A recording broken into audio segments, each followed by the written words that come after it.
Okay, so this question's got a straight line drawn on a grid. It says another straight line is parallel to the straight line drawn and passes through the point 0, -5. So somewhere down here, then we've got 0, -5, and we've got this line running parallel to the one that was given that went through 3.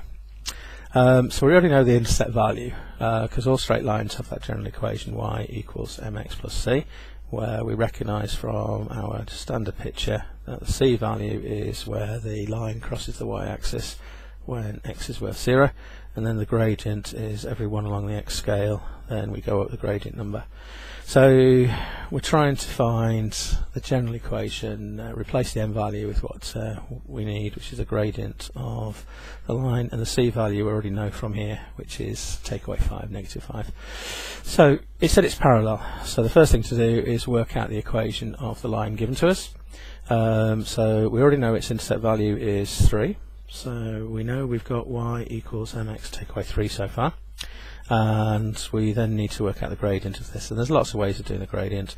We can realise that for anywhere on here we can connect 2 points, we can connect those together with a right angle triangle, and then we can work out that the gradient has a rule. It's the change in the the change in the y values divided by the change in the x values.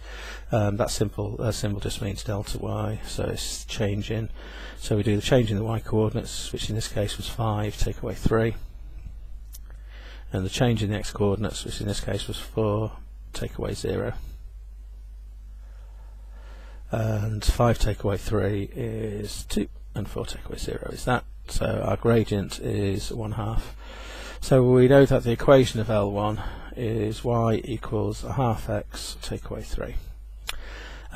Check it, just make sure it was true. Usual thing to do is choose a coordinate. So this coordinate is 4, 5. So sorry, it's plus 3 of course. What am I saying? Negative away 3. That's positive 3. So it's plus 3. The x value there is 4. So we'd be doing 1/2 times 4 plus 3, and that equals 5, which is what the y value was. So our check kind of confirmed that this is the equation of the line, because any coordinate should work for this rule. Now we know the gradient of this line is 1/2. Don't forget the gradient is the number in front of the x, the coefficient in front of x, so it's 1/2. Then because this said L2 is parallel, then we know the line L2 is going to start with y equals 1/2 x, and we saw a minute ago from the intercept point being given as 0, -5, then we know the c value is -5, so it's going to be take away 5. So the equation of this line then is y equals 1/2 x take away 5.